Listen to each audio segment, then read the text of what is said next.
I don't give a fuck. Slow down, AI. Slow down. More unhinged. There he is. That's it.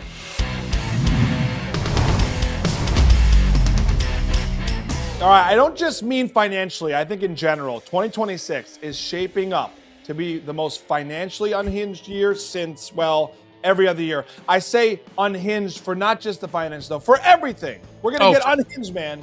Absolutely. I mean, it's almost like imagine 2020 and 2008 had a baby, and that baby was raised by Bitcoin maximalists, the Federal Reserve, and OpenAI. Like, that's where we're headed, Paul. It's going to be an unhinged year for everything. I'm going to be unhinged right now, man. I already feel the energy bubbling up. Let's freaking go, baby. Let's go. I don't give a fuck. Everyone's making top 10 lists right now. The Economist, Deloitte, ING. So we did what any responsible financial show would do. Yeah, we stole their shit and we mixed it up with our own cynicism and we turned them into something actually entertaining. That's right. Here are the top 10 stories that will define 2026.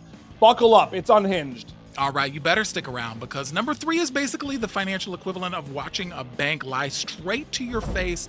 And number 7 is literally gambling masquerading as economics. These are fascinating, but hit me with number 10, Paul. I want to hear about number 10. Number 10, the AI spending arms race goes nuclear. So this is from economistgroup.com. Big tech is committing hundreds of billions to AI data centers, GPUs, and power infrastructure with unclear payoffs and massive downstream consequences. Yeah, you know what's downstream? All the water being used to actually power AI we never talk about. We're not going to drink shit because you got to figure out you don't have cancer from a doctor on ChatGPT. Great. Yeah. Right. And those little AI robots, those AI agents, they're pissing in that downstream water and you're drinking it. And it's motor terrible. Oil. Dude, this is bad. I mean, OpenAI wants to spend like $1 trillion over the next few years to build out more data centers. This is, I am surprised that we put this number 10. I think this is in the top 3 of, you got to watch what AI companies are doing, man. I love that you just learned about this like a couple of weeks ago from this show and you're all in. You understand now what AI is doing to the natural resources. I love it, Paul. Come on board, baby. We need you on team anti-AI here. I guess. No more of your Sora videos. I do want to get into number 9 because I think it's really interesting and it goes to a lot of what we've talked about personal responsibility, but rich countries, they have no responsibility or discipline. Number 9, this coming from The Economist, they're saying that rich countries living beyond their means is going to be one of the top things that shapes 2026 because we're all of the rich countries, you know, America, China, France, Europe, all of Europe, everybody running record deficits and delaying the fiscal reality check that's coming. We're all headed for a global financial crisis at some point here at this rate. Are we not American if we don't have 3 different colored Labubus? I mean, this is where we're at, okay? We elected a president like Donald Trump. We watch reality TV and we need stupid shit. So, of course we're here. You summed it up. And look, hey, I'm guilty of it as well. Why not? Why not? Spend it all, figure out a way to pay for it later. This is the world we're in. No. This is the problem. This is why we're in this mess. This is what I know, but I'm saying I'm not surprised by this one because of course we're living beyond our means. This is the generation of hype. Buy it all. You got people leasing Ferraris, living under the freeway. This is the world we're in. Where did you pull that from? It's all that made up scenario. Baby. Was that from Sora? I'm house poor. I'm house poor because I don't have a house, but I have a Ferrari. Would you like to get dinner on this credit card? I mean, just the last episode you were advocating for personal responsibility, and now you're just like, fuck it, it's off the rails. Let them all the rich countries in debt just spend until we burn. Arthur, what did I say about the new year? It's going to be unhinged. This list is unhinged. Financial spending is unhinged. Okay. And so am I, baby. Number 8. Number 8, inflation may return in 2026. No shit, think.ing. Hey, think.ing, thanks for writing an article I could have written in my sleep. Hey, people breathe air and the air is worse. Yeah, we know. They're warning of inflation that could re-accelerate due to energy instability, supply chain restructuring, and pricing power shifts. Hey, people at think.ing, why don't you go spend some credit on something and stop writing these articles that are obvious? Of course. Tell them. I like it. You tell them. I had to look up what... This was written by AI. Oh, 100% written by AI. But I had to look up who ING even was. Like, you hear the name, but I guess they're like some, little Dutch guys with their little hats on and We their think that buckles. inflation may return. We think. Yeah. It's here, Matt. Where did it go? I know the numbers they keep rolling out from whatever fake numbers they're making up at the government. They keep saying, "Oh, it's pretty steady. It's like 2.8." But what has come down? Like everyday household items all cost more.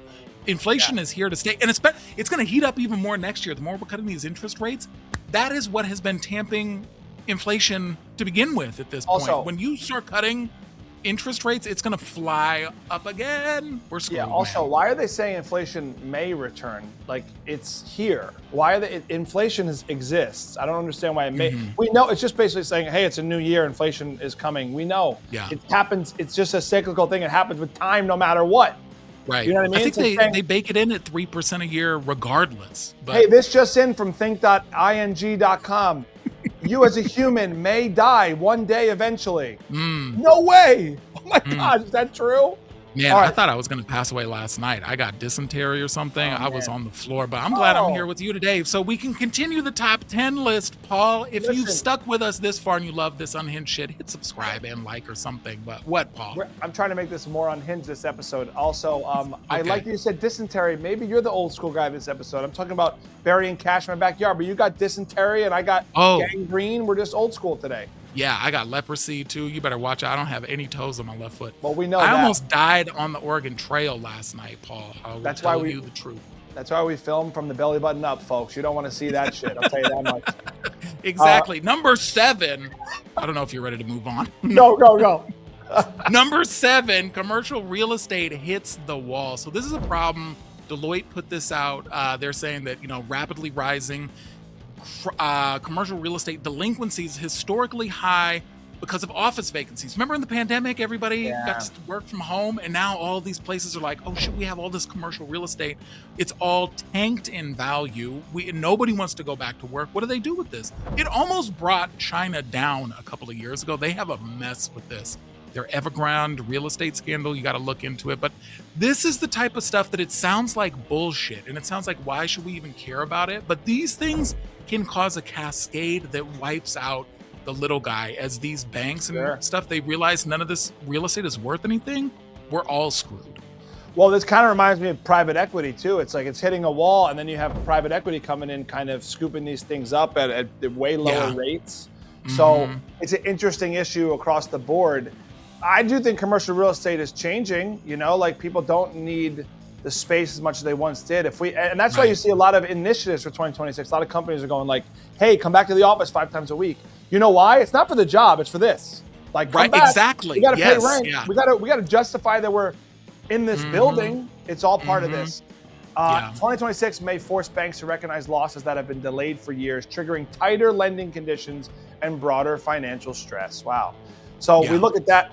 How that also is going to intersect with growing pressure inside the banking system. That brings me to number 6. Banks bracing for their. It's getting worse. 6. Banks bracing for their own crisis. Coming in from Deloitte, banks anticipate. Shout out to Deloitte. They've been hitting us with all of these. I like it. Yeah. Banks anticipate rising defaults, stricter capital requirements, and liquidity constraints heading into 2026. Here's why this matters. A more fragile banking system increases the likelihood of credit tightening, slower growth, and a potential institutional failure. Ooh. See, we know that there are issues going on in the banking system right now. We've seen it because of the lack of liquidity, because we saw like during the shutdown when they had to go to the overnight repo markets to borrow money because they were about to go bust the second the bank opened the next day. But this is what I don't get is we're all pricing in the fact that interest rates are going to be cut here in America. It should be exploding. It should be going the opposite way, I guess, from my understanding of it. So I don't know. But it seems like the banking industry is always on the verge of a crisis because they're always doing risky ass shit. They're always messing around with our money in weird ways. And the thing is, they know the government is just going to bail them out because we can't afford for them to go under. So they can do all the risky shit that they want. It's not this. I don't like it. We've seen this dance for a long time. You ever see that meme of Peter Parker from Spider-Man with the original Spider-Man where he's holding onto the train? It's like barely buckling. You ever see that? The train's Maybe. he's like about to like explode holding the train. I Yeah. think that's Okay. how Okay. banks have always been. They're just bracing. They're always bracing for their own crisis. They're Oh always yeah. almost about to, have the train crash and then something Right. happens. Also, we got to worry about banking, which is the old school system. Then we got to worry about the new school system, which is the AI-driven workforce shift. So number 5, AI layoffs and workforce upheaval. Automation is eliminating large segments of white-collar work, while demand spikes for highly specialized AI oversight and engineering roles. I mean, we see this every day. I mean, the job crisis is so crazy because of the tools of AI. You and I think, agree, AI is a great tool. It's also wiping out businesses and jobs. Yeah, it is interesting to see where this is going to go, because I keep saying this, and the more I use it, the more I'm like, it sucks for a lot of stuff. But if you remember what it was like just 2 years ago, it has exponentially increased its capabilities. I see it happening more. And I think a lot of the times as we've dug into this stuff over this season of Angry Capital, we've seen that a lot of these companies are kind of overhyping how much it actually is taking jobs away. But I do think that eventually it will start to compound in the amount of jobs that it can absorb. It's not there yet, but they keep saying it's here because they want us in fear and they want the stock prices to rise, because the more layoffs they do, the more their stock prices go up. So yay, they're making money off of it. Yeah, and the automation, man, it's eliminating large segments of the work. It's just you can't when you have a tool that's that efficient. Why pay a human when you don't have to pay for it at all? I understand the saving. You think it's hype. I do think we're just a few years away from like us really not having the relevancy in the workplace like we need, No, I think it's both. I think it's hype right now in the short term, hype in the long term, but also the reality is it is going to impact jobs in the labor market and all of it. I think this should be way higher up, and I think it will. I think it's going to be the number one thing for years to come here. Yeah. Well, that should be up there. Number 4, this one also I understand why it's big, because it's kind of like everything is based on this. Prediction markets are going mainstream. I mean, we're trying to do a poly market right now just to see whose hair should be shaved by the end of the run of Angry Capital, me or Arthur. Oh, yeah. What's the actual probability? But we've talked about this. Prediction markets are gaining widespread adoption among traders, institutions, and political observers. It's not just some silly joke. It's blurring the lines between forecasting and speculation, changing markets, changing the economy. And you know this, we've talked about this. I mean, this is now a currency in its own way that markets shift by. That's new. I'm surprised this is 4, actually, because this has kind of changed the world in the past few years. Yeah, absolutely. Because they're seeing, I forgot what the exact rate was, but it was something over 80% of the predictions on there are correct. So we're seeing this as people put real money on the line to bet on these things, the way that it really does show an innate kind of underlying force that we know as a society. We know which way things are going to go when we bet accordingly. And when you put your money where your mouth is, you're going to make smarter, more informed decisions. And it's just interesting the way it's swaying things. We've seen it in elections with the New York mayoral race and the way it really shifted perception. I think you're going to see even more of that. And the lines are going to blur. You're not going to know what's real as the money shifts in and out. And then you see the way that billionaires can influence by betting on these things to shift public perception. This is a problem that I don't think a lot of people are going to wake up to for years down the line. Yeah, man. I mean, should prediction markets play a role in shaping public expectations, or do they distort the outcomes? I think that both. I think that there is a place for them, and I mean that's why they've been used since the beginning of time.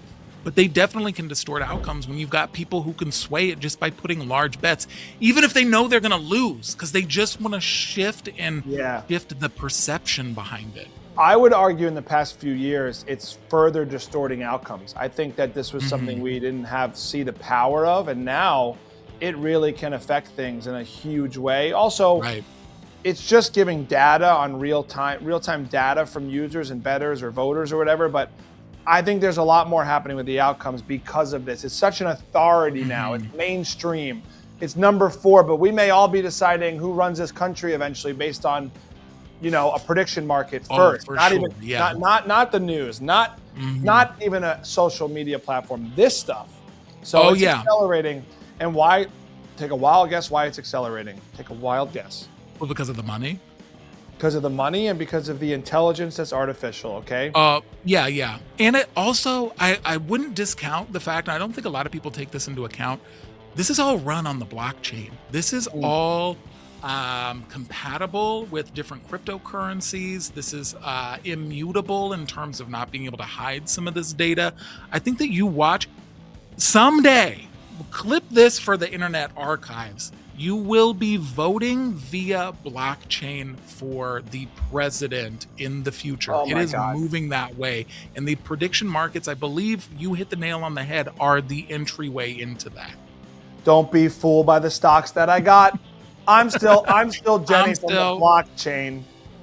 Are you? Yeah, exactly. I did stocks instead of rocks. I thought that worked. I like it.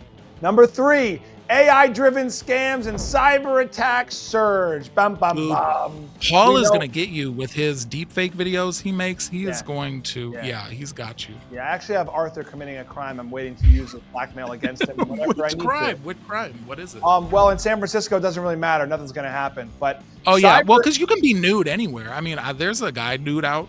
He was down the block a little bit earlier. Anyway. Yeah, it's part of the scenery.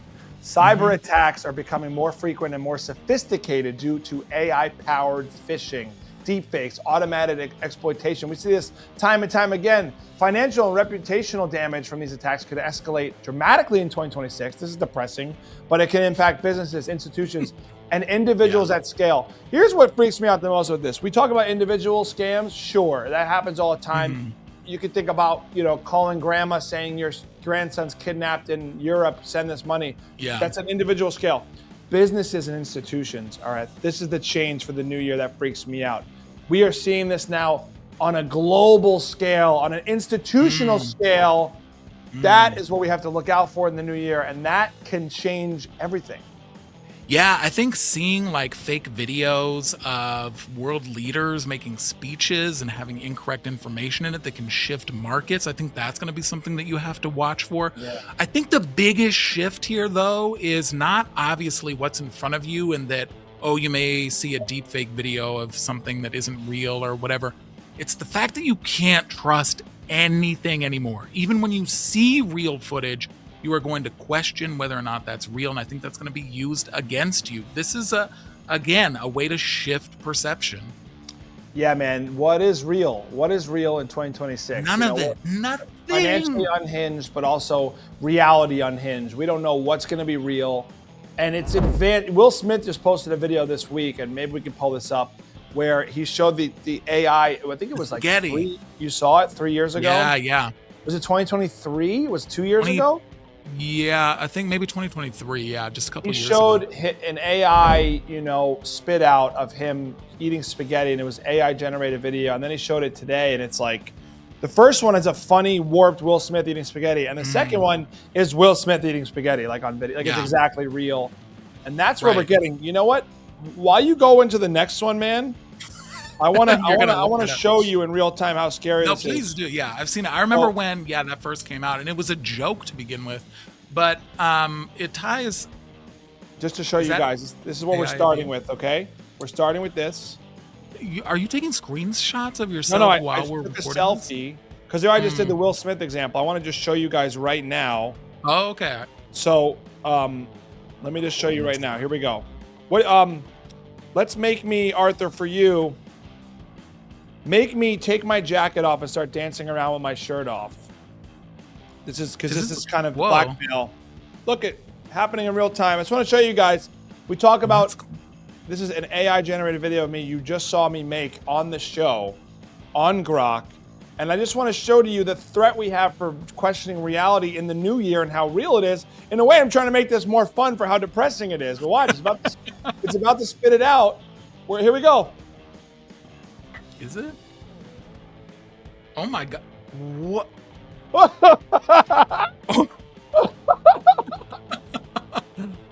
Wow. One more.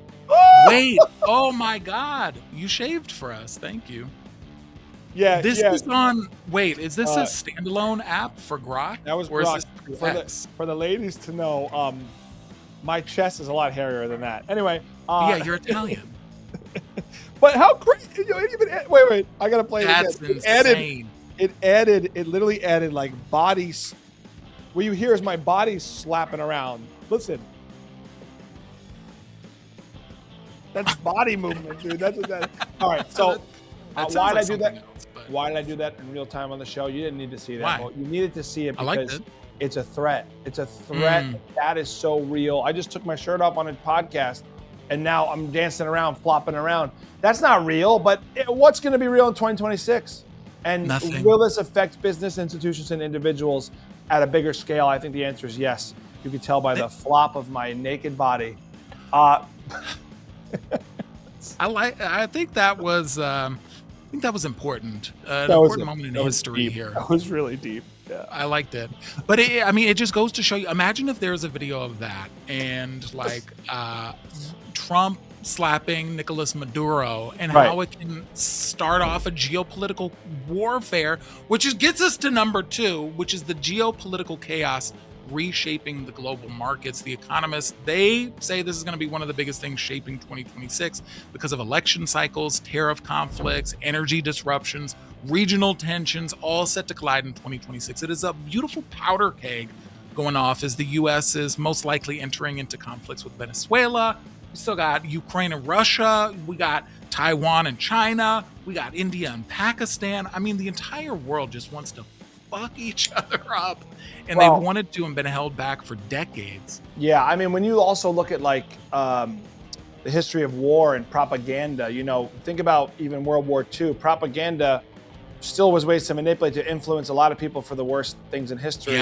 Yeah. That's what's scary about the geopolitical part here with the AI and the technology is like, propaganda is going to be at an all-time high. It will shape markets. It will shape, countries, temperaments, temperatures, war, conflict. And we have to look out for this, man. It's reshaping the global market every day. I'm realizing I need to maybe host a new show because this top 10 list is very different than like top 10 New Year's resolutions I'm going to stick to. By number 1, I think I'm upset and dark. I was hoping like maybe number 1 just like, and the number 1 big one is just like having more chakras and signs in your life. Oh wait, different show. Really should though. Show. I mean, you do need that, Paul. I think that if we could realign your energy a little bit, I think today, I've been unhinged, right? But we're talking about some really scary financial effects here for the new year. Number 1, drum roll. Oh, what is it? The 2026 tech skills gap becomes unavoidable. Demand is soaring for AI, cloud, cybersecurity, robotics, and data engineering talent, but the supply of workers isn't even close to keeping up. So the shortage will slow innovation, increase costs, delay projects, and create bottlenecks in every industry adopting new technology. We know this is happening. So is this a tech talent shortage, a long-term structural issue, or something education and government can fix? I don't freaking know, man. This is scary. I think this is actually kind of low-key a good thing because it slows down AI. We don't need to be racing to an ending. We don't know where this goes. So I actually think this is going to help a little bit. But here's the problem. Business, they're not going to slow down. They're not going to find qualified people. They're just going to get whoever is going to be able to fill that gap in order to do the basic things to increase AI, and you get a shoddy product, which is probably why we have such shitty ChatGPT right now. Right. Because I do think that there is a big skill gap that you're seeing is most of us still don't understand how to extract what we want from these AI. Yeah. These are not easy interfaces yet, even though it seems like it. To get good data from it, it takes work and it takes knowing how to manipulate the machine. It's just very interesting, man. It's like, I like that we're spinning this positive. It's number 1. Let's just spin a positive. Slowing down all of this advance could help. Maybe we're going into 2026 going, this is getting so out of hand, take a breath. And it's also like all the money being poured into AI, all the investments and the hype around AI. Maybe the tech gets so advanced, we do have to all slow down. That is a positive. Hey, we can't keep up with this. We spend so much on this. We're not even at the level of infrastructure or talent to just figure out how to maintain this. So slow your roll, 2026 AI. Slow down. Slow. But you know what they're going to do instead? This actually just came to me. They're going to have the AI build itself. They're going to have it, move faster. It's just going to get more reckless, chaotic, more unhinged. There he is. That's Slow it. down, AI. Slow down. That naked Paul right there is going to be the one who's building even more AI agents to take out over the future even faster. Well, for the rest of the season of Anger Capital, I don't host a show anymore. This guy does.